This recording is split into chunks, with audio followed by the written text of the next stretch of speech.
দেরি করো না, মানুষ মারা গেলে দাফন করতে দেরি করো না। বান্দা যদি পাপ করে ফেলে তওবা করতে দেরি করো। এজন্য পাপ করার সাথে সাথে তওবা করার দরকার আছে না নাই?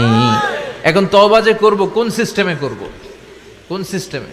ভুল হওয়া মাত্রই আপনি অনুতপ্ত হয়ে চোখের পানি ছেড়ে আল্লাহর কাছে মাফ চান, আল্লাহর কাছে ক্ষমা চান, এটার নামই তওবা। আমাদের দেশে হুজুর আইনা তওবা পড়ায়, আছে না নাই? আনন্দপুরে এগুলা নাই, আছে না?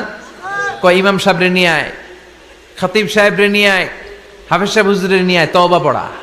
না, তওবা পড়ানো লাগে না, আপনার নিজের তওবা আপনি নিজেই পড়বেন। আপনি অনুতপ্ত হয়ে চোখের পানি ছেড়ে আপনার আল্লাহরে ডাক দেন, ডাক দেয়া মাত্র তিনি সাড়া দেবে। চিল্লায় বলেন ঠিক কি না? ওলামা একরামরা তওবার 5টা শর্ত আরোপ করেছে। এই 5টা শর্তের আলোকে যদি তওবা করেন মুহূর্তের মধ্যেই তওবা কবুল করে নেবে কে? এক নাম্বার শর্ত হচ্ছে আল ইকরা, acknowledgement. You have to acknowledge that you are the great sinner in the world. এই পৃথিবীর সবচেয়ে বড় পাপী। 5টা শর্তের এক নাম্বার হচ্ছে আপনি স্বীকার জান, আল্লাহ আমার চেয়ে বড় পাপী আকাশের নিচে জমিনের উপরে দ্বিতীয়টা নাই। এমন কোনো পাপ নাই যে আমি করি নাই। আমার চেয়ে নাদান, আমার চেয়ে পিশাচ, আমার চেয়ে বড় পাপী দ্বিতীয়টা কেউ। অ্যাকনলেজ ইউর সিন, আপনি আপনার পাপগুলো স্বীকার করেন। Number 1। Number 2, আন-নাদাম, repentance. You have to be repentant for what you have committed from sins. যে পাপ করেছেন এই পাপের জন্য আপনি লজ্জিত হন। আপনি নিজেকে আল্লাহর কাছে ছোট করে পেশ করেন, আল্লাহরে ডেকে বলেন, আল্লাহ আমি আপনার গোলাম, গোলামের ঘরের গোলাম, বান্দির ঘরের গোলাম, আমারে মাফ করে দেন, আমি লজ্জিত, আমি অনুতপ্ত। তাহলে 1 নম্বর শর্ত আপনি ঘোষণা দেন যে আপনি পাপ করেছেন। 2 নম্বর শর্ত আপনাকে অনুতপ্ত হতে হবে যে আল্লাহ আমি পাপ করে ফেলেছি। 3 number, you have to stop what you have committed. যে পাপ আপনি শুরু করেছেন এটা বন্ধ করে দেন। আপনি সুদের জন্য সুদ খাইছেন, আল্লাহর কাছে তওবা করলেন, আবার সুদ খাওয়া চালিয়েও যাচ্ছেন, এই তওবা কবুল হবে? সুদ খাওয়া আগে বন্ধ করেন। আপনি ঘুষ খেয়েছেন, এই ঘুষ খাওয়ার কারণে আপনি আল্লাহর কাছে তওবা করলেন কিন্তু ঘুষ খেয়েই যাচ্ছেন, এই তওবা কবুল হবে?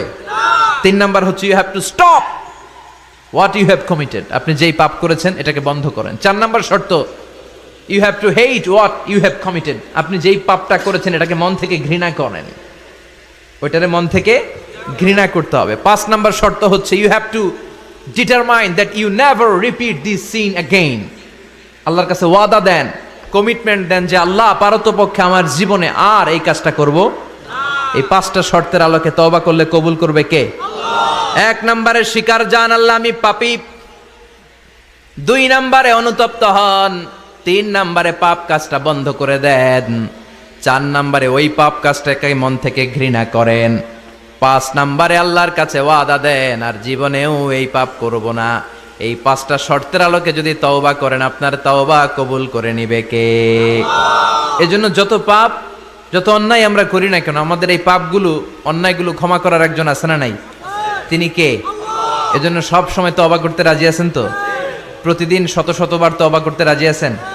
প্রতিদিন শত শতবার ইস্তেগফার পড়তে রাজি আছেন? বিশ্বনবী প্রতিদিন 70 বারেরও বেশি ইস্তেগফার পড়তেন।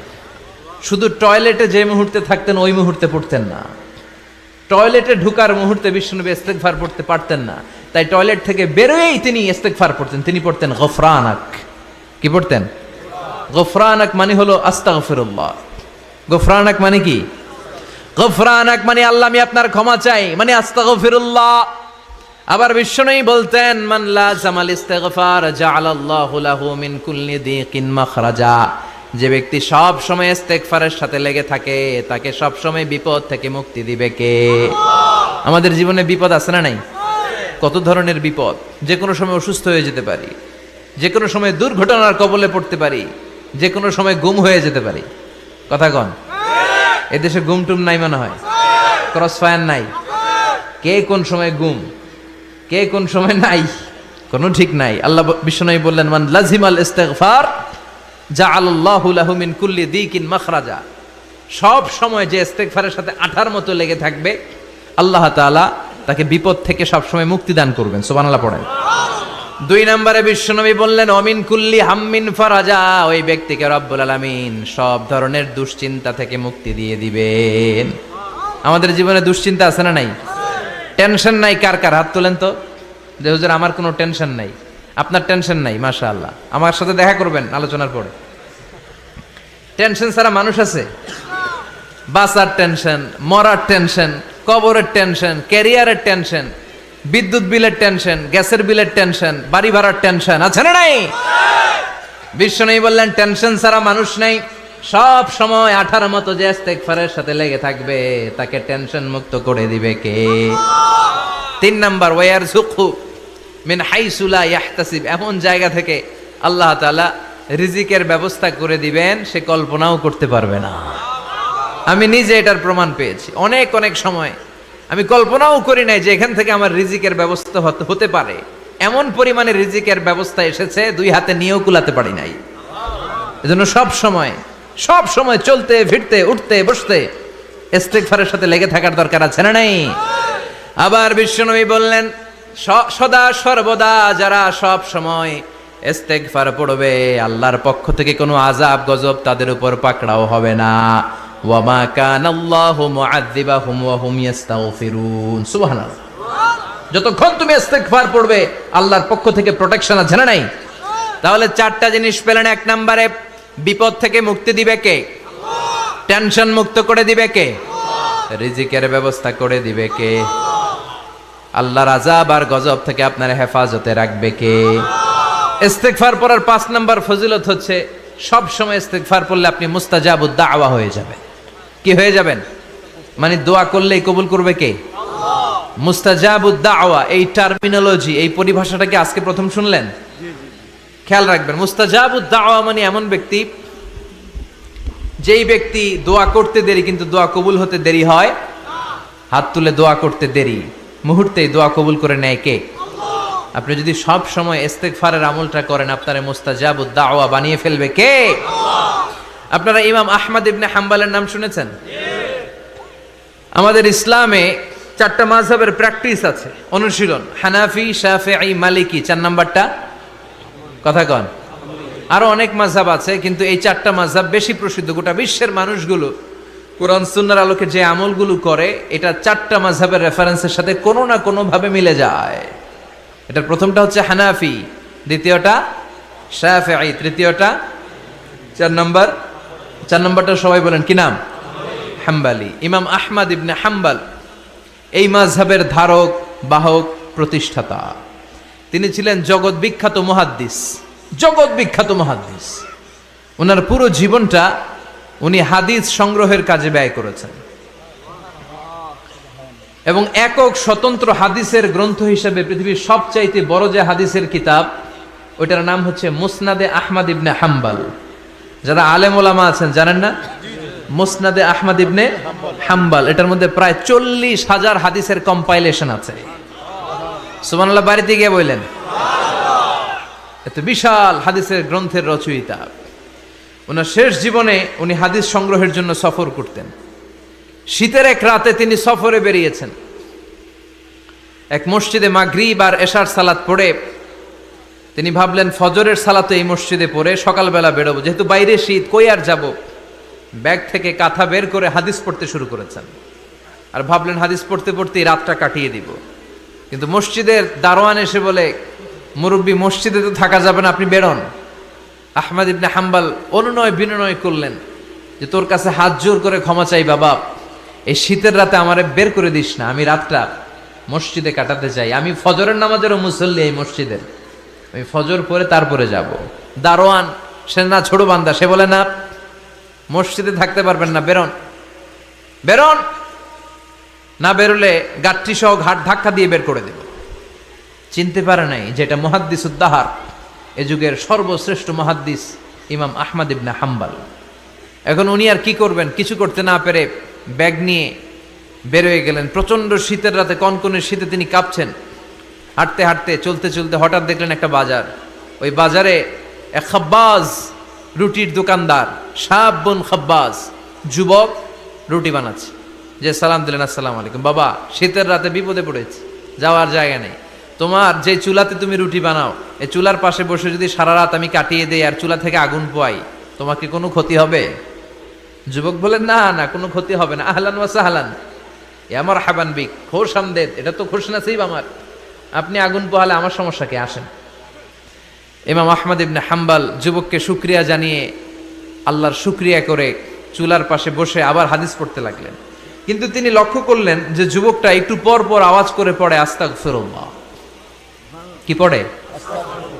আটা দিয়ে রুটি বানায়, পড়ে আস্তাগফিরুল্লাহ। রুটির খামির বানায়, পড়ে আস্তাগফিরুল্লাহ। খামিরগুলো দলা বেঁধে গোল গোল করে সাজিয়ে রাখে, আর কি পড়ে? বেলুন দিয়ে এগুলোর বলে চুলার ভিতরে ঢুকায় দেয়, আর কি পড়ে? কেউ রুটি কিনতে আসলে তার হাতে রুটি তুলে দেয়, আর কি পড়ে? টাকা দিলে টাকা নিয়ে ক্যাশ বক্সে রেখে দিয়ে কি পড়ে? শুধু পড়ছে আস্তাগফিরুল্লাহ আস্তাগফিরুল্লাহ। ইমাম আহমদ ইবনে হাম্বল তো অবাক, ঘটনা কি? এই যুবকের হলোটা কি? শুধু আস্তাগফিরুল্লাহ। তিনি হাদিসের কিতাবটা বন্ধ করে যুবককে জিজ্ঞেস করলেন, বাবা, আসার পর থেকেই দেখছি তুমি শুধুই পড়ছো আস্তাগফিরুল্লাহ আস্তাগফিরুল্লাহ আস্তাগফিরুল্লাহ, ঘটনাটা কি? কেন এত তুমি ইস্তিগফার পড়ো? যুবক বলল, এটা আমার একটা চিরাচরিত আমল, সব সময় আমি এই আমলটা করি। আমি সব সময় ইস্তিগফারের সাথে আঠার মতো লেগে থাকি, আর সব সময় ইস্তিগফার পড়ার কারণে আল্লাহ তাআলা আমাকে মুস্তাজাবুদ দাওয়া বানিয়ে দিয়েছে। মানে আমি দোয়া করলে দোয়া কবুল হয়ে যায়। এই জীবনে আমি যত দোয়া হাত তুলে করেছি, মুহূর্তের মধ্যে আমার দোয়াগুলো কবুল করে নিয়েছে কে? শুনে তো ইমাম আহমদ ইবনে হাম্বল অবাক, বলে কি, আনতা মুস্তাজাবুদ দাওয়া? তুমি মুস্তাজাবুদ দাওয়া? তুমি দোয়া করলেই কবুল? না, আনা মুস্তাজাবুদ দাওয়া। হ্যাঁ, আমি দোয়া করলেই কবুল হয়ে যায়। তুমি জীবনে যা দোয়া করেছো সব পেয়েছো? হ্যাঁ, আমি জীবনে যা দোয়া করেছি আমি সব পেয়েছি, সব দোয়া কবুল হয়েছে আমার জীবনে, শুধু একটা দোয়া ছাড়া। ইমাম আহমদ ইবনে হাম্বলের কৌতূহল আরো বেড়ে গেল। সব দোয়া তোমার কবুল হয়েছে, একটা দোয়া কবুল হয় নাই, সেটা আবার কি? যুবক বলতে আরম্ভ করলো, আমার যে দোয়াটা কবুল হয় নাই সেটা হচ্ছে আমি আল্লাহর কাছে অনেকবার দোয়া করেছি, আল্লাহ, শুনেছি এই জামানার সবচেয়ে বড় মুহাদ্দিস, তার নাম নাকি ইমাম আহমদ ইবনে হাম্বল। আল্লাহ, তোমার কাছে আমার আকুতি, তোমার কাছে আমার মিনতি, আমি যেন এত বড় মুহাদ্দিসের হাতে হাত রেখে মুসাফা করতে পারি আর তার কপালে একটা চুমু দিতে পারি। আমার এই দোয়াটা আজও কবুল হয় নাই। আজও আল্লাহ তাআলা এই দোয়াটা কেন যে কবুল করে না আমি জানি না। একথা শুনে ইমাম আহমদ ইবনে হাম্বল আবেগপ্রবণ হয়ে গেলেন, আর নিজেকে ধরে রাখতে পারলেন না, চোখের পানি ছেড়ে দিলেন, আর বললেন, ইয়া শাব, হে যুবক, আহমদ ইবনে হাম্বলের সাথে দেখা করার জন্য তোমার আহমদ ইবনে হাম্বলের দরবারে যাওয়ার দরকার নাই, তোমার এই দোয়াটাও আল্লাহ কবুল করে নিয়েছে। আহমদ ইবনে হাম্বল দেখা দেওয়ার জন্য তোমার দরবারে ছুটে এসেছে। আনা আহমদ ইবনে হাম্বল মুহাদ্দিসুদ দাহর, আমি হচ্ছে আহমদ ইবনে হাম্বল। যুবক নিজেকে ধরে রাখতে পারে না, চোখের পানি ছেড়ে দিয়ে ওই যুগের সব চাইতে বড় মুহাদ্দিসকে জড়িয়ে ধরে হাতের মধ্যে হাত রেখে মুসাফা করে আহমদ ইবনে হাম্বলের কপালে চুমুকে দেয়, আর আহমদ ইবনে হাম্বলের কাছে দোয়া চেয়ে বলল, ও ইমাম, রব্বুল আলামিন আমার জীবনের কোন দোয়া আজকে আর বাকি রেখে দেন নাই, এই যেই দোয়াটা বাকি ছিল এই দোয়াটাও আল্লাহ কবুল করে নিয়েছে। এই দোয়াটাও কবুল, মুস্তাজাবুদ দাওয়া। আপনি সব সময় যদি ইস্তিগফারের সাথে আঠার মতো লেগে থাকতে পারেন, আপনি দোয়া করা মাত্র দোয়া কবুল করে নেবে কে? আল্লাহ। এজন্য সব সময় অবসরে বসে আছেন, বাস স্টেশনে বসে আছেন, সিএনজিতে চড়ে এক জায়গা থেকে আরেক জায়গায় যাচ্ছেন, বিছানায় শুয়ে আছেন, পড়বেন আস্তাগফিরুল্লাহ। কি পড়বেন? প্রাণ খুলে মন থেকে আওয়াজ করে সবাই পড়েন আস্তাগফিরুল্লাহ। আবারও পড়েন আস্তাগফিরুল্লাহ, চিল্লায় পড়েন আস্তাগফিরুল্লাহ। বিশ্বনবী ইস্তিগফারের অনেকগুলো আলফাজ শিখিয়েছেন, সবচেয়ে সহজ যেটা শিখিয়েছেন সেটার নাম হলো আস্তাগফিরুল্লাহ। বিশ্বনবী জামাতে সালাত শেষে সালাম ফিরিয়ে আওয়াজ করে পড়তেন আল্লাহু আকবার, তারপরে 3 বার পড়তেন আস্তাগফিরুল্লাহ আস্তাগফিরুল্লাহ আস্তাগফিরুল্লাহ। পড়ার দরকার আছে না নাই? পড়তে রাজি আছেন তো? সালাম ফেরানোর পরে কি পড়বেন? নাকি দোয়া করার জন্য পাগল হয়ে যাবেন? আল্লাহুম্মা আমিন ইয়া আরহামার রাহিমিন, আছে না নাই? পাগল হয়ে যায় দোয়া করার জন্য, কিন্তু তাসবিহগুলো পড়তে চায় না। বিশ্বনবী লম্বা তাসবিহ পড়তেন, সালাম ফেরানোর পরেই আস্তাগফিরুল্লাহ। পড়তে রাজি আছেন? আবার বিশ্বনবী বললেন, যে ব্যক্তি পড়বে আস্তাগফিরুল্লাহ আল্লাযী লা ইলাহা ইল্লা হুয়াল হাইয়ুল কাইয়্যুম ওয়া আতুবু ইলাইহি, যুদ্ধের ময়দান থেকে যদি কেউ পালিয়ে যায় তার কোনো মাফ নাই। এটা অনেক বড় কবিরা গুনাহ, আত-তাওয়াল্লি মিন ইয়াউমিজ যাহফ, যুদ্ধের ময়দান থেকে পালালে ওর কোনো মাফ নাই। বিশ্বনবী বলেন, যুদ্ধের ময়দান থেকে পালিয়ে এসেছে কোনো মুসলিম সৈনিক, সেও যদি এই আস্তাগফিরুল্লাহ আল্লাযী লা ইলাহা ইল্লা হুয়াল হাইয়ুল কাইয়্যুম ওয়া আতুবু ইলাই মন থেকে পড়ে, তার জীবনের গুনাহ আল্লাহ মাফ করে দিবে। আবার সাইয়েদনা আবু বকর, সহিহ বুখারীর বর্ণনা, বিশ্বনবীরে বললেন, ইয়া রাসূলুল্লাহ আল্লিমনি দুআআন আদউ বিহি ফি সালাতি। ও নবী, আপনি আমারে এমন একটা দোয়া শিক্ষা দেন যেই দোয়াটা আমি নামাজের মধ্যে করব। বিশ্বনবী বললেন, তুমি নামাজের মধ্যে পড়ো, আল্লাহুম্মা ইন্নী যালামতু নাফসি যুলমান কাসীরা ওয়া লা ইয়াগফিরুয যুনুবা ইল্লা আনতা ফাগফিরলি মাগফিরাতাম মিন ইনদিকা ইন্নাকা আনতাল গফুরুর রহিম। সুবহানাল্লাহ। এটার আমরা বলি দোয়ায়ে মাসুরা, এটাও একটা ইস্তেগফার। যেখানেই ক্ষমা চাওয়ার কথা আছে ওইটাই ইস্তেগফার। বুঝতে পেরেছেন? আল্লাহুম্মা ইন্নী যালামতু নাফসি, ও আল্লাহ অনেক জুলুম করেছি, যুলমান কাসীরা, জুলুমের শেষ নাই, ওয়ালা ইয়াগফিরুয যুনুবা ইল্লা আনতা, আপনি ছাড়া এই জুলুম আর পাপ ক্ষমা করার কেউ নাই, ফাগফিরলি মাগফিরাতাম মিন ইনদিক, নিজ গুণে আমার গুনাহ ক্ষমা করে দেন, ওয়ালা ইয়াগফিরুয যুনুবা ইল্লা আনতা, আপনি ছাড়া গুনাহ ক্ষমা করার দ্বিতীয় কেউ নাই। আমাদের পাপ ক্ষমা করার আর কোনো সত্তা আছে? চিল্লায় বলেন, আছে? আবার বিশ্বনবী বললেন, যত ইস্তেগফার আছে সব ইস্তেগফারের সেরা সর্বশ্রেষ্ঠ ইস্তেগফারের নাম সাইয়্যিদুল ইস্তেগফার। কি নাম? সহিহ বুখারীর বর্ণনা, শাদ্দাদ ইবনে আউস রাদিয়াল্লাহু তাআলা আনহু বর্ণনা করে বলেন, কেউ যদি দিনের বেলা একবার সাইয়্যিদুল ইস্তেগফার পড়ে, ওই দিন যদি লোকটার মৃত্যু হয়ে যায়, মুহূর্তের মধ্যে লোকটারে জান্নাতি ঘোষণা দিয়ে দিবে কে? রাত্রিবেলা যদি কেউ সাইয়্যিদুল ইস্তেগফার একবার পড়ে, ওই রাতে ইন্তেকাল হলে তার জীবনের সব গুনাহ মাফ করে দিয়ে ওই লোকটারেও জান্নাতি করে দিবে কে? দিনে যদি সাইয়্যিদুল ইস্তেগফার একবার পড়েন, ওই দিনে ইন্তেকাল করলে আপনি জান্নাতি। রাতে যদি সাইয়্যিদুল ইস্তেগফার কেউ পড়েন, ওই রাতে ইন্তেকাল হলে আপনি জান্নাতি। এটা সহিহ বুখারীর বর্ণনা। সব ইস্তেগফারের রাজা, শ্রেষ্ঠ ইস্তেগফার। মুখস্থ আছে না? কার কার মুখস্থ আছে? হাত তুলেন। সাইয়্যিদুল ইস্তেগফার মুখস্থ আছে কার? মাশাআল্লাহ, তাবারাকাল্লাহ। এটা আপনাদের বাড়ির কাজ দিলাম। যাদের মুখস্থ নাই তারা গুগলে সার্চ করবেন সাইয়্যিদুল ইস্তেগফার, লেখা মাত্রই পেয়ে যাবেন। বইতে আছে, বিভিন্ন ইসলামিক দোয়ার বইতে আছে, গুগলে ইউটিউবে সার্চ দিলে পেয়ে যাবেন। এই সাইয়্যিদুল ইস্তেগফার প্রতিটা মুমিনের অন্তরে থাকার দরকার আছে না নাই?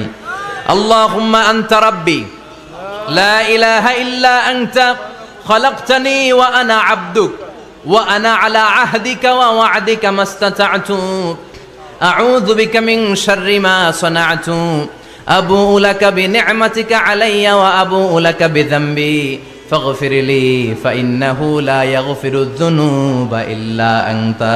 সুবহানাল্লাহ পড়েন। এটার নাম সাইয়্যিদুল ইস্তেগফার। এটার নাম কি? কত হাবিজাবি দোয়া যে বানায় বানায় পড়ে তার শেষ নাই। বিশ্বনবী যেই দোয়াগুলো শিখাইয়া দিলেন, এগুলো পড়তে সালাত শেষে 1 ঘন্টা সময় লাগবে আপনার। 1 ঘন্টার আগে মুসল্লা থেকে ওঠার কোনো সুযোগ নাই। চিল্লায় বলেন ঠিক কিনা? বিশ্বনবী সালাম ফিরিয়ে আওয়াজ করে পড়তেন আল্লাহু আকবার, 3 বার পড়তেন আস্তাগফিরুল্লাহ, 33 বার সুবহানাল্লাহ, 33 বার আলহামদুলিল্লাহ, 33 বার আল্লাহু আকবার। এরপরে পড়তেন লা ইলাহা ইল্লাল্লাহু ওয়াহদাহু লা শারীকা লা লাহুল মুলকু ওয়া লাহুল হামদু ওয়া হুয়া আলা কুল্লি শাইইন কাদির। সুবহানাল্লাহ পড়েন। একবার আয়াতুল কুরসি পড়তেন। মান খারাপ আয়াতুল কুরসি দুবুরা কুল্লি সালাতিন মাকতুবাতিন লাম ইয়ামনাহু মিন দুখুলিল জান্নাতি ইল্লাল মাউত। আয়াতুল কুরসি মুখস্থ না সবার? প্রত্যেক ফরজ সালাতের পরে কেউ যদি একবার আয়াতুল কুরসি পড়ে, তার জান্নাতে ঢুকার ক্ষেত্রে আর কোনো বাধা নাই, একটা জিনিস ছাড়া, সেটা হলো মরণ, মৃত্যু। লোকটা মরে না তাই জান্নাতে যায় না, মরলেই জান্নাতি। আয়াতুল কুরসি পড়বেন তো? সালাত শেষে বিশ্বনবী বলতেন আল্লাহুম্মা ইন্না নাসআলুকাল হুদা ওয়াত তুকা ওয়াল আফাফা ওয়াল গিনা আল্লাহুম্মা আ'ইন্না আলা যিকরিকা ওয়া শুকরিকা ওয়া হুসনি ইবাদাতিক اللهم لا مانع لما أعطيت ولا معطي لما منعت ولا ينفع ذا الجد منك الجد اللهم حبب إلينا الإيمان وزينه في قلوبنا وكره إلينا الكفر والفسوق والعصيان وجعلنا من الراشدين سبحان الله পড়ে।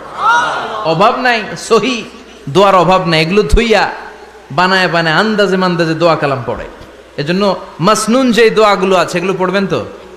সাইয়্যিদুল ইস্তেগফার মুখস্থ করবেন। কথা দিছেন তো? কথা দিছেন? কারা কারা মুখস্থ করবেন হাত তুলে আমার আল্লাহর দেখান। রাজি আছেন মুসলমান? আল্লাহ সবাইকে কবুল করুন, আমরা পড়ি আমিন। আবার আল্লাহ বললেন ওয়াল মুস্তাগফিরিনা বিল আসহার, ওয়াল মুস্তাগফিরিনা বিল আসহার, আমার প্রিয় বান্দারা শেষ রাতে চোখের পানি ছেড়ে তাহাজ্জুদের নামাজে যায়, নামাজ ভিজায়, আর শেষ রাতে ইস্তেগফার পড়ে, ঠিক কিনা? তাহাজ্জুদের যায় নামাজে মরণ দিও প্রভু আমায়, একামতে দিনের কাজে কবুল করে নিও আমায়। তাহাজ্জুদের যায় নামাজে মরণ দিও প্রভু আমায়, একামতে দিনের কাজে কবুল করে নিও আমায়। সুবহানাল্লাহ পড়ে। যেই নবীর কোনো পাপ নাই, যেই নবীর কোনো অন্যায় হয় নাই, গুনাহ হয় না, ওই নবীকেও আল্লাহ ইস্তেগফার করার অর্ডার করেছেন। রব্বুল আলামিন বলেন ফাসাব্বিহ বিহামদি রাব্বিকা ওয়াস্তাগফিরহু ইন্নাহু কানা তাওয়াবা। ফাসাব্বিহ, নবী তাসবিহ পড়েন, বিহামদি রাব্বিকা, রবের নামে, রবের প্রশংসার তাসবিহ পড়েন, ওয়াস্তাগফিরহু, তার কাছে ক্ষমা চান, ইস্তেগফার পড়েন, ওয়াস্তাগফিরহু, ফাসাব্বিহ বিহামদি রাব্বিকা ওয়াস্তাগফির। ও নবী আপনি ইস্তেগফার পড়েন। যে নবীর কোনো গুনাহ নাই, ওই নবীকে যদি আল্লাহ ইস্তেগফার পড়ার অর্ডার করতে পারেন, আমাদের ইস্তেগফার পড়ার দরকার আছে না নাই? প্রতিদিন কম করে 100 বার ইস্তেগফার পড়বো। কয়বার? চিল্লায় বলেন কয়বার? আওয়াজ করে সবাই আবার পড়েন আস্তাগফিরুল্লাহ, আর জোরে পড়েন আস্তাগফিরুল্লাহ। এজন্য পাপ হোক, অন্যায় হোক, শয়তানের ওয়াসওয়াসায় পড়ে নামাজ ছেড়ে দিয়েছি, মিথ্যা কথা বলেছি, আব্বা আম্মার সাথে বেয়াদবি করেছি, জুলুম করেছি, মুহূর্তেই চোখের পানি ছেড়ে 2 রাকাত নামাজ পড়ে তওবা করে ইস্তেগফার পড়ে ক্ষমা চাইবো কার কাছে? চিল্লায় বলেন কার কাছে? এগুলো হচ্ছে মুমিনের হাতিয়ার। এই তওবা, এই ইস্তেগফার, this is the weapon of believers. এগুলো বিশ্বাসীদের হাতিয়ার। তলোয়ার, ড্রোন হামলা, মিসাইল, AK-47 এগুলো আমাদের হাতিয়ার নয়। আমাদের আসল হাতিয়ার হচ্ছে তওবা, আমাদের আসল হাতিয়ার হচ্ছে ইস্তেগফার, আমাদের আসল ওয়েপন হচ্ছে জিকির। চিল্লায় বলেন ঠিক কিনা? আর জিকিরটা হতে হবে একজনের নামে। চিল্লায় বলেন তিনি কে? ওয়াযকুর রাব্বাকা ফি নাফসিকা তাদাররুআ ওয়া খীফা ওয়া দুনাল জাহরি বিল কওলি বিল গুদুমি ওয়াল আসাল ওয়া লা তাকুম মিনাল গাফিলিন। আল্লাহ বললেন ওয়াযকুর রাব্বাকা ফি নাফসিকা তাদাররুআ ওয়া খীফা, আল্লাহর জিকির করো, আল্লাহর নাম জপ মনে মনে, বিনয়ের সাথে, গোপন ভাবে, চিৎকার চেঁচামেচি করো না। কিন্তু আমাদের জিকিরের ভেতরে চিৎকার চেঁচামেচি আছে না নাই? আমরা মাহফিলের মধ্যে মাঝে মাঝে লা ইলাহা ইল্লাল্লাহর জিকির করাই না আওয়াজ করে, এটা হচ্ছে তালিমান, তালিমের জন্য জায়েজ আছে। কিন্তু শ্রেষ্ঠ জিকির হচ্ছে একা একা জিকির করা। আল্লাহ বললেন তাদাররুআ ওয়া খীফা, কোরআনের আয়াত, তাদাররুআ ওয়া খীফা, with full of humility and humbleness, বিনয়ের সাথে জিকির করো। খীফা, গোপনে গোপনে, দুনাল জাহারি বিল কওল, চিৎকার না করে। কিন্তু চিৎকার করে লাফিয়ে লাফিয়ে জিকির করে দেশে আছে না নাই? কথা বলেন। ইন্নাল্লাহা জামিল ওয়া ইউহিব্বুল জামাল, আল্লাহ নিজে সুন্দর, আর সব সুন্দরকে আল্লাহ পছন্দ করেন। দেখবেন এদেশে কিছু জিকির আছে, ওইটার মধ্যে আল্লাহর নাম বোঝা যায় না, আছে না নাই? হুই হাই করে লাফালাফি করে, এই যে হুই হুই হুই হুই যে করে, এই হুই হুই এর মধ্যে আল্লাহর নাম আছে? কথা কন। যেই শব্দে আল্লাহর নাম নাই, ওটা দিয়ে জিকির করা যাবে? কত ধরনের ভয়ঙ্কর জিকির। আবার জিকিরও করে বাঁশের উপরও লাফায়। যিনি জিকির পরিচালনা করে তার কাঁধের উপর যে চেপে বসে আছে না নাই? এটা কি জিকিরের সৌন্দর্য? কথা বলেন। আমরা জিকির করব ওই পন্থায় যে পন্থায় বিশ্বনবী করেছেন, সাহাবারা করেছেন। বিশ্বনবী জিকির করতেছেন, সাহাবারা জিকির করতে করতে বিশ্বনবীর কান্দে উঠছে, আছে না হাদিসে? সাহাবারা জিকির করতে করতে খেজুর গাছের চূড়ায় উঠেছে। কথা বলেন। জিকিরের মধ্যে সৌন্দর্য আছে না নাই? এজন্য জিকিরের সৌন্দর্যগুলো অবলম্বন করে যেন আমরা আল্লাহরে ডাকতে পারি। চিল্লায় বলেন ঠিক কিনা? এজন্য রাব্বুল আলামিন বলেন ফাযকুরুনি আযকুরকুম ওয়াশকুরুলি ওয়ালা তাকফুরুন, বেশি বেশি আমার জিকির করো, তাইলে আমিও তোমাদের জিকির করব। আমরা আল্লাহরে ডাকলে আল্লাহ নাকি আমগরে ডাকে? ভাল লাগে? আল্লাহ বললেন ফাইন যাকারানি ফি নাফসি যাকারতুহু ফি নাফসি, আমার বান্দা যদি একা একা আমার জিকির করে, আমি আমার বান্দার একা একা জিকির করি। আমার বান্দা যদি মহাসম্মেলনে মহাসমাবেশে সবাই রে নিয়ে আমারে ডাকে, আমি এর চাইতো শ্রেষ্ঠ একটা মহাসম্মেলন ফেরেশতাদেরকে নিয়ে করে আমার বান্দার জিকির করি। ওয়া ইন তাকাররাবা ইলাইয়া শিবরান তাকাররাবতু ইলাইহি যিরাআন। আমার কোন বান্দা আমার দিকে যদি 1 বিঘত এগিয়ে আসতে চায়, আমি আমার বান্দার দিকে 1 হাত এগিয়ে যেতে চাই। আমার বান্দা যদি আমার দিকে 1 হাত এগিয়ে আসে, আমি আমার বান্দার দিকে 2 হাত এগিয়ে যাই। ওয়া ইন আতানি ইয়ামশি আতাইতুহু হারওয়ালা। আমার বান্দা যদি আমার দিকে হেঁটে হেঁটে আসতে চায়, আমি আমার বান্দার কাছে দৌড়ে দৌড়ে যাই। কি আল্লাহ আমরা পাইছি, ডাক দেয়া মাত্রই, ডাকা মাত্রই তিনি সাড়া দেয়। চিল্লায় বলেন ঠিক কিনা? এজন্য সব সময় আল্লাহর জিকির দিয়ে হৃদয়টারে সিক্ত রাখার দরকার আছে না নাই? বিশ্বনবী বললেন, লা ইয়াজালু লিসানুকা রাতবান মিন যিকরিল্লাহ। সব সময় আল্লাহর জিকির দিয়ে জিহ্বাটারে ভিজায় রাখো। জিকির করেন, লা ইলাহা ইল্লাল্লাহ, লা ইলাহা লা ইলাহা ইল্লাল্লাহু মুহাম্মাদুর রাসূলুল্লাহ সাল্লাল্লাহু। মাসালুল লাযী ইয়াযকুরু রাব্বা ওয়াল্লাযী লা ইয়াযকুরু রাব্বা মাসালুল হাইয়্যি ওয়াল মাইয়িত। যে হৃদয় আল্লাহর জিকির করে আর যে হৃদয় জিকির করে না, বিশ্বনবী বললেন 2 হৃদয়ের পার্থক্য হচ্ছে একটা জীবিত হৃদয় আর একটা মৃত হৃদয়। এখন আপনার হৃদয়কে আপনি কি জিন্দা রাখতে চান না মুর্দা বানাতে চান? আবার আল্লাহ বললেন, আলা বিযিকরিল্লাহি তাতমাইন্নুল কুলুব। দুনিয়ার কোন জিনিস দিয়ে কলবের পরিচ্ছন্নতা হয় না। দুনিয়ার কোন জিনিস দিয়ে কলব পরিচ্ছন্ন হয় না, কলবের খাদ্য হয় না। কলবের খাদ্য হয় একটা জিনিস দিয়ে, সেটা কি? আল্লাহর জিকির। এজন্য কলবের মধ্যে কি বসাবেন? নাকি আয়না? আয়না বসাইয়া দে মোর কলবের ভিতর বাবারে। কথা কন, আয়না বসাইতে চাই, আছে না নাই? তোর বাবার কলবেই তো আয়না নাই, তোরে কি আয়না দিব? বিশ্বনবী কলবে আয়না বসাইছে? সাহাবারা আয়না বসিয়েছে? আবু হানিফা কলবের ভেতরে আয়না বসিয়েছে? ইমাম শাফিঈ কলবে আয়না বসিয়েছে? কলবে আল্লাহর জিকির ছাড়া কোনো আয়না ফায়না বসানো চলবে না। চিৎকার করে বলেন ঠিক কিনা? আবার বিশ্বনবী বললেন, আফদালুয যিকরি লা ইলাহা ইল্লাল্লাহ। জিকিরের জগতে যত জিকির আছে, শ্রেষ্ঠ জিকির হলো লা ইলাহা ইল্লাল্লাহ। মান ক্বালা লা ইলাহা ইল্লাল্লাহ সিদকান মিন কলবিহি দাখালাল জান্নাহ। ঈমানের সাথে, ইখলাসের সাথে একবার কেউ যদি লা ইলাহা ইল্লাল্লাহ পড়ে, তার জন্য জান্নাতকে ওয়াজিব করে দিবে কে? এটার নাম কালিমাতে তাইয়্যিবা। কি নাম? দারাবাল্লাহু মাসালান কালিমাতান তাইয়্যিবাতান কাশাজারাতিন তাইয়্যিবা আসলুহা সাবিতুন ওয়া ফারউহা ফিস সামা। এই লা ইলাহার নাম আল্লাহ দিলেন কালিমায়ে তাইয়্যিবা। কি নাম? কথা কোন? ঝিনুকের ভেতর লুকিয়ে থাকে যেমন মতি, ঝিনুকের ভেতর লুকিয়ে থাকে যেমন মতি, কালমা শাহাদাতে আছে আল্লাহর জ্যোতি, কালমা শাহাদাতে আছে আল্লাহর জ্যোতি। পড়েন সবাই। ঝিনুকের ভেতর লুকিয়ে থাকে যেমন মতি, ঝিনুকের ভেতর লুকিয়ে থাকে যেমন মতি, কালমা শাহাদাতে আছে আল্লাহর জ্যোতি, কালমা শাহাদাতে আছে আল্লাহর জ্যোতি। সুবহানাল্লাহ পড়েন।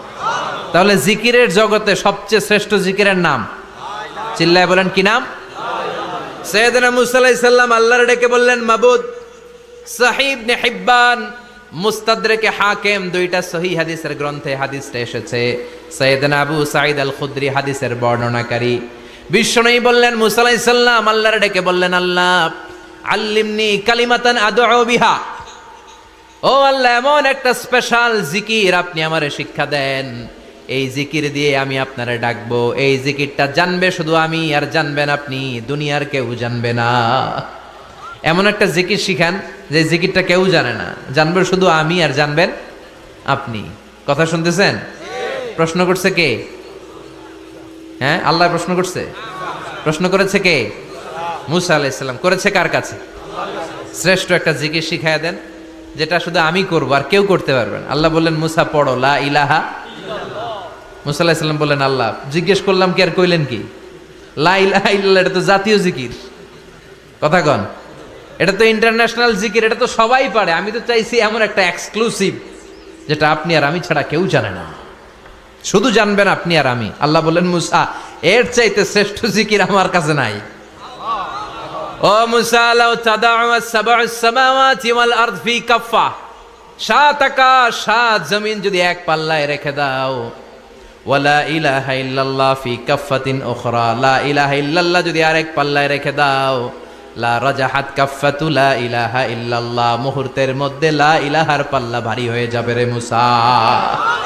সাত আকাশ সাত জমিন হালকা হয়ে যাবে, আর লা ইলাহা ইল্লাল্লাহর পাল্লাটা ভারী হয়ে যাবে। সুবহানাল্লাহ পড়েন। এজন্য সব সময় এই লা ইলাহার জিকির করতে রাজি আছেন তো? এখন আমরা এই লা ইলাহারে বানাইছি ভিক্ষার জিকির, আছে না নাই? একটা টাকা দিয়া যান আমি গরিব ইনসান, আখিরাতে সওয়াব পাইবেন পাহাড় সমান। একটা টাকা দিয়া যান আমি গরিব ইনসান, আর লা ইলাহার জিকির, ভিক্ষার জিকির বানাইছি আমরা। কিন্তু এটা যে একটা বিপ্লবী বাণী, এটা যে একটা সংগ্রামী বাণী, এই বাণী যে মেনে নেয় সে আল্লাহ ছাড়া কারো সামনে মাথা নত করতে পারে না। চিল্লায় বলেন ঠিক কিনা? একটা বিপ্লবী কালিমাকে, একটা সংগ্রামী কালিমাকে আমরা ভিক্ষার জিকির বানিয়েছি। আপনারা তাফসির ফি জিলালিল কোরআনের রচয়িতা সাইয়্যিদ কুতুব শাহিদের নাম শুনেছেন? মিশরে কায়রোতে তাকে ফাঁসির কাস্টে ঝুলানো হয়েছে। উনি ইসলামী আন্দোলনের দাওয়াত যখন শুরু করলেন, ইসলামের সঠিক ব্যাখ্যা যখন দিতে আরম্ভ করলেন, সামাজিক জাহালাতকে দুমড়ে মুচড়ে পদদলিত করে তিনি কোরআনের বাণী যখন মিশরের যুবক শ্রেণীদের হৃদয়ে গেড়ে দিতে চাইলেন, প্রথিত করতে চাইলেন, এই অ্যাক্টিভিটিজের অংশ হিসেবে তিনি কোরআনের তাফসির লেখার কাজে হাত দিলেন আর লিখে ফেললেন জগৎ বিখ্যাত তাফসির, তাফসির ফি জিলালিল কোরআন, যেই তাফসির পড়ে পড়ে অনেক ছেলে পথের দিশা পেয়েছে। ঠিক কিনা?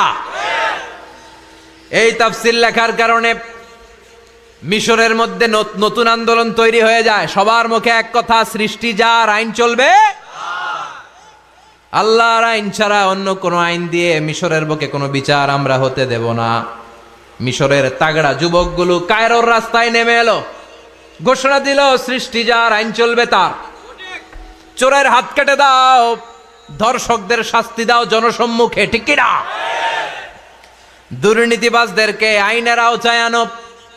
দেশের শত্রু, দশের শত্রু, স্বাধীনতার শত্রু সবগুলারে বিচারের আওতায় আনো কোরআনের আলোকে। ঠিক কিনা? সংগ্রাম, বিক্ষোভে ফেটে পড়ল পুরো মিশর। এই বিক্ষোভে টালমাটাল সরকার, জামাল আব্দুল নাসের কোনো উপায় অন্তর না পেয়ে এই তাফসির কারক, এই মুফাসসিরে কোরআনকে জেলের ভিতরে ভরছে। গোটা বিশ্বব্যাপী সব সত্য আর ন্যায়ের পক্ষের ধারক আর বাহক যারা, তাদের উপরে এরকম জালিম গাদ্দারদের অত্যাচার আছে না নাই? তাকে ফাঁসির কাস্টে ঝুলানো হবে। আদালত থেকে রায় দেয়া হয়েছে, মিশরের যুবকদেরকে এরকম আন্দোলনে ঠেলে দেওয়ার কারণে ডেথ পেনাল্টি, ফাঁসির রায় হলো। সাইয়্যিদ কুতুব শাহিদের ফাঁসির দিন ঘনিয়ে আসলো। কারা কর্তৃপক্ষের নিয়ম অনুযায়ী যাদেরকে হ্যাঙ্গিং করা হয়, ফাঁসি দেয়া হয়, ফাঁসির ঘণ্টাখানিক আগে ওই জেলখানার ইমাম সাহেব এসে তাদেরকে কালিমা পড়ায়। কি পড়ায়? আফদালুয যিকরি লা ইলাহা, এই যে শ্রেষ্ঠ জিকির, এই শ্রেষ্ঠ জিকিরটা এসে পড়ায়। সাইয়্যিদ কুতুব শাহিদের ফাঁসির কাস্টে দাঁড়ানোর 1 ঘন্টা বাকি। কয় ঘন্টা? In the meantime jail কোডের নিয়ম অনুযায়ী জেলখানার ইমাম সাহেব চলে এসেছে। এসে বললেন, সাইয়্যিদ কুতুব শাহিদ, আমি আপনারে কালিমা পড়াতে এসেছি, পড়েন লা ইলাহা ইল্লাল্লাহ। সাইয়্যিদ কুতুব শাহিদ বললেন, তুই আমারে কালিমা শিখাইস না, তোর কাছ থেকে আমার কালিমা শিখতে হবে না। এই কালেমা আমি খুব ভালো করে জানি, যে এই কালেমার তালিম দেওয়ার জন্য সরকার তোরে বেতন দিয়ে রাখে, ওই কালিমার ব্যাখ্যা করার কারণে আজকে আমার ফাঁসির মঞ্চে দাঁড়ানো লাগতেছে। চিল্লা এখন ঠিক কিনা?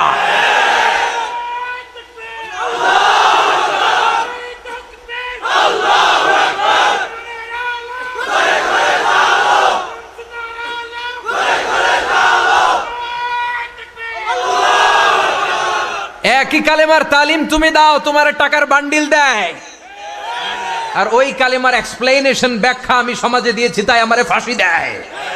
তার মানে তোর কালেমা আমার কালেমা দুইটা আলাদা কালেমা, তোর কালেমা আমার কালেমা এক কালেমা না। চিল্লা এখন ঠিক কিনা? তার মানে কালেমায় আর কালেমায় পার্থক্য আছে না নাই? ইমানে ইমানে পার্থক্য আছে না নাই? যে ইমান প্রয়োজনে জ্বলে ওঠে না, যে ইমান সত্য ন্যায়ের কথা বলে না, যে ইমান প্রয়োজনে জ্বলে ওঠে না, যে ইমান সত্য ন্যায়ের কথা বলে না, যে ইমান বাস্তবে নাই, যে ইমান অন্তরে নাই, মুখে শুধু ফাঁকা বলি, কি করে তারে বলো ইমানে বলি, কি করে তারে বলো ইমানে বলি, কি করে তারে বলো ইমানে বলি, ঠিক কি না? যে ইমান দিন কায়েমের আন্দোলনের ধার ধারে না, যে ইমান লেবাসধারী কোরআন হাদিস তাও পড়ে না, যে ইমান খাজার নামে মাজার গড়ে ফুলুস কামায়, যে ইমান শিরকিয়াতের আমল করে ভীত না হয়, যে ইমান ইমানে ভুলে নাস্তিকতার মঞ্চে ওঠে, যে ইমান বাতিল মাতের দোসর হয়ে ফায়দা লুটে, যে ইমান শুধুই কেবল খায় দায় আনন্দ করে, যে ইমান দেখে না যে আরাকানে ভাইরা মরে, যে ইমান বাস্তবে নাই, যে ইমান ময়দানে নাই, মুখে শুধু ফাঁকা বলি, কি করে তারে বলো ইমানে বলি, কি করে তারে বলো ইমানে বলি, কি করে তারে বলো ইমানে বলি, চিল্লায় বলেন ঠিক কি না? ইমানে ইমানে পার্থক্য আছে না নাই? কালেমায় কালেমায় পার্থক্য আছে না নাই? এটা হচ্ছে শ্রেষ্ঠ কালিমা, এটা বিপ্লবী কালেমা, এটা সংগ্রামী কালেমা। এই কালেমার পক্ষে যারা, তারা সত্য আর ন্যায়ের পক্ষে, চিল্লায় বলেন ঠিক কিনা? এই কালেমাকে যারা মেনে নিয়েছে তারা এক আল্লাহর কাছে মাথা নত করেছে, পৃথিবীর কারো কাছে তারা মাথা নত করে না। এই কালেমার পক্ষে যারা, তাদের স্বপ্ন যে কালেমার পতাকা এই দেশে উড়বে, চিল্লায় বলেন ঠিক কিনা? কোনো একদিন এ দেশের আকাশে কালিমার পতাকা উড়বে, সেদিন সবাই খোদাই বিধান পে দুঃখ বেদনা ভুলবে। কোনো একদিন এ দেশের আকাশে কালিমার পতাকা উড়বে, সেদিন সবাই খোদাই বিধান পে দুঃখ বেদনা ভুলবে। চিৎকার করে বলেন ঠিক কি না? এই স্বপ্ন প্রতিটা মুমিনের অন্তরে থাকার দরকার আছে না নাই? ইসলাম বিজয়ী শক্তির মসনদে বসুক, এটা যে সহ্য করতে পারে না, অন্তর থেকে যে এটা চায় না, ও মুমিন নয়, ও মুনাফিক। চিল্লায় বলেন ঠিক কি না? এজন্য বিশ্বনবী বললেন, আফদালুজ যিকরি লা ইলাহা ইল্লাল্লাহ। জিকিরের জগতে সব চাইতে শ্রেষ্ঠ জিকির হলো লা ইলাহা ইল্লাল্লাহ। এজন্য সব সময় এই চমৎকার শ্রেষ্ঠতম জিকিরটা দিয়ে জিহ্বাটারে ভিজায় রাখার দরকার আছে না নাই? Every night and every day, every night and every day, never forget to say la ilaha illallah. Never forget to say la ilaha illallah. Never forget to say la ilaha illallah. When you're walking down the street, use your time and repeat, and say in every heartbeat la ilaha illallah. And say in every heartbeat la ilaha illallah. And say in every heartbeat la ilaha illallah. সবাই পড়েন, every night and every day, every night and every day. Never forget to say La ilaha illallah. Never forget to say La ilaha illallah. Subhanallah পড়েন। Every night and every day, প্রতিদিন প্রতি সকালে never forget to say, এটা বলতে ভুলে যেও না যে এই বাণীটা বলতে নিষেধ করা হলো, বাণীটা হলো লা ইলাহা ইল্লাল্লাহ, আফদালুজ যিকর, সংগ্রামী বাণী। এই বাণীটারে দিয়ে আমরা এখন ভিক্ষা করি। কথা কোন? ভিক্ষার মধ্যে এই বাণীটা আছে না নাই? এটা কি ভিক্ষার জন্য আল্লাহ পাঠাইছে? এটা এমন সংগ্রামী বাণী, এই বাণীর সামনে সবকিছু মাথা নত করতে বাধ্য। চিল্লায় বলেন ঠিক কিনা? এই জন্য আমাদের জিকির যেন হয় শুধু আল্লাহর জন্য। তাহলে বুঝলাম শ্রেষ্ঠতম জিকির হলো লা ইলাহা ইল্লাল্লাহ। আবার বিশ্বনবী বললেন আহাব্বুল কালামি ইলাল্লাহি আরবাআ, আল্লাহর কাছে চারটা কথা সবচাইতে প্রিয়। চিল্লায় বলেন কয়টা? লা ইয়াদুররুকা বিআইয়িহিন্না বাদাতা, কোনটা দিয়ে শুরু করবা এটাতে সমস্যা নেই, আগে পিছে যেমনে মন চায় পড়ো। চারটা কি? একটা হচ্ছে সুবহানাল্লাহ, আরেকটা হচ্ছে আলহামদুলিল্লাহ, আরেকটা হচ্ছে লা ইলাহা ইল্লাল্লাহ, আরেকটা হচ্ছে আল্লাহু আকবার। এই চারটার চেয়ে শ্রেষ্ঠ জিকির আর নাই। কথা বলেন, এটার এই চারটার ভিতরে ইল্লাল্লাহ আছে? কথা বলেন। এজন্য জিকিরকে আমরা খণ্ডিত করব না। ঠিক যেমন যেমন সহিহ সুন্নাহ এসেছে তেমন তেমন জিকির করলে আপনার কলিজাটারে ঠান্ডা করে দিবে কে? ইল্লাল্লাহর ব্যাখ্যা থাকতে পারে, অনেকে ব্যাখ্যা করে যে এটার মধ্যে লা ইলাহা আছে, এটাকে গোপন রাখা হয়েছে, আমরা ইল্লাল্লাহ পড়ি না, ওটার দরকার নাই। বিশ্বনবী এবং সাহাবারা যেই পন্থায় জিকির করেছেন, যেই পন্থায় জিকির শিখিয়েছেন, ওইটার ভিতরে বরকত বেশি না কম? কথা বলেন, বেশি না কম? এই জন্য বিশ্বনবী বললেন আল্লাহর কাছে প্রিয় কথা চারটা। একটা হলো সুবহানাল্লাহ, দ্বিতীয়টা হলো আলহামদুলিল্লাহ, তৃতীয়টা হলো লা ইলাহা ইল্লাল্লাহ, চতুর্থটা হলো আল্লাহু আকবার। সুবহানাল্লাহ, আমার সাথে সাথে আওয়াজ করে পড়েন সুবহানাল্লাহ, আলহামদুলিল্লাহ, লা ইলাহা ইল্লাল্লাহ, আল্লাহু আকবার, সুবহানাল্লাহ, আলহামদুলিল্লাহ, লা ইলাহা ইল্লাল্লাহ। আওয়াজ করে পড়েন আল্লাহু আকবার। মনে থাকবে? জিকিরের ওয়াজ শেষ। এগুলোর চেয়ে শ্রেষ্ঠ জিকির নাই। সবচেয়ে শ্রেষ্ঠ জিকির লা ইলাহা ইল্লাল্লাহ, সবচেয়ে শ্রেষ্ঠ কালিমা আল্লাহর কাছে এই চারটা। একটু খেয়াল করে দেখেন, এই প্রতিটা জিকিরের মধ্যে আমার আল্লাহর নাম আছে না নাই? সুবহানাল্লাহ আছে না? আলহামদুলিল্লাহ, লা ইলাহা ইল্লাল্লাহ, আল্লাহু আকবার। আল্লাহ ছাড়া আল্লাহর নাম থাকবে না যেই শব্দের মধ্যে ওই সমস্ত নাম আর হুই হুই হুই হুই এগুলো দিয়ে কোনো জিকির করা যাবে না।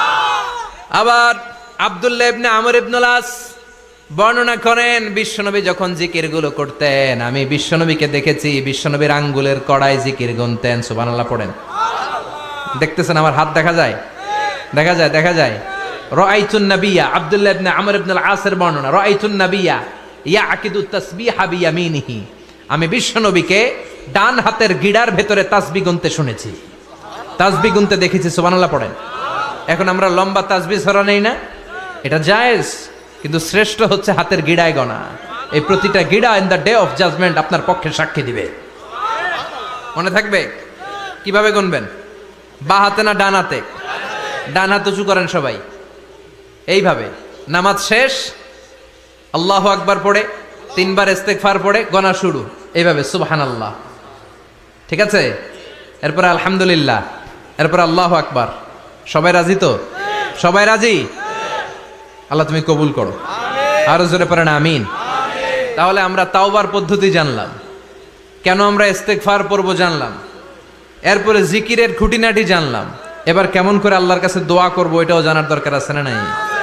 বিশ্বনবী বললেন আর দোয়া মুখুল ইবাদা, দোয়া হলো ইবাদতের নির্যাস। যে দোয়া করে না সে কিছুই করে না। তিরমিজির আরেক বর্ণনায় বিশ্বনবী বললেন আর দোয়া হুয়াল ইবাদা, দোয়াটাই হলো ইবাদত। দোয়াটাই ইবাদত। ধরেন আমি দোয়া করা শুরু করলাম, এটাই ইবাদত। নামাজ যেমনি ইবাদত, জিকির যেমনি ইবাদত, হজ করা যেমনি ইবাদত, দোয়া করাটাও। এজন্য প্রতি নামাজের শুরুতে দোয়া আছে না নাই? সূরাতুল ফাতিহার আরেক নাম সূরাতুদ দোয়া, দোয়ার সূরা। আমরা প্রত্যেকবার সূরা ফাতিহা যখন পড়ি আমরা পড়ি ইহদিনাস সিরাতাল মুস্তাকিম। সবাই পড়েন ইহদিনাস সিরাতাল মুস্তাকিম। ও আল্লাহ, আপনি আমাদেরকে সরল সঠিক পথ দেখান। পড়েন আমিন। ও আল্লাহ, show us the right path, show us the correct path, show us the middle path.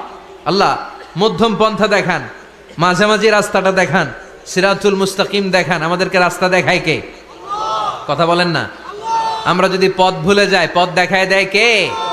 আমি যদি কোনো দিন পথে ভুলে যাই, হাত ছানি দিয়ে কাছে নিও, মমতার বন্ধনে আমায় বেঁধে সব ভুল ক্ষমা করে দিও।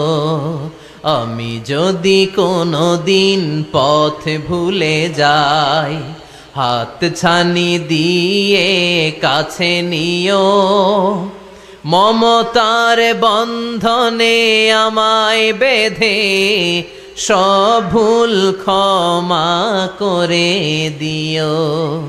আমি যদি কোনো দিন পথ ভুলে যাই, পড়েন, হাত ছানি দিয়ে কাছে নিও, মমতার বন্ধনে আমায় ডেকে সব ভুল ক্ষমা করে দিও। চিল্লায় পড়ে না আমি আর জোরে আমিন। এজন্য বিশ্বনবী বললেন যে দোয়া বাদ দিল তার সব বাদ। কারণ দোয়া দিয়ে নামাজ শুরু, দোয়া দিয়ে সব শুরু। দোয়াটাই হলো ইবাদত। চিল্লায় বলেন ঠিক কিনা? আর দোয়া ও সিলাহুল মুমিন। দোয়া হচ্ছে মুমিনের উইপেন, অস্ত্র, মুমিনের বড় অস্ত্র। যেখানে সবকিছুর দৌরাত্ম্য শেষ, ওইখানে দোয়ার দৌরাত্ম্য শুরু। যেখানে সবকিছুর কারিশমা শেষ, ওখান থেকে দোয়ার কারিশমা শুরু। এরকম অনেক ক্যান্সারের মতো দুরারোগ্য ব্যাধিতে আক্রান্ত, ডক্টর ফাইনালাইজ করে দিয়েছে বাঁচবে না, 2 মাস বাঁচবে। কয় মাস? কথা বলেন। মাত্র 2 মাস সে বাঁচবে। তারপরও দেখা গেছে লোকটা 7 বছর বেঁচে ছিল। আছে না নাই? দোয়া, দ্য পাওয়ার অফ দোয়া। Everything is pre written, but by supplication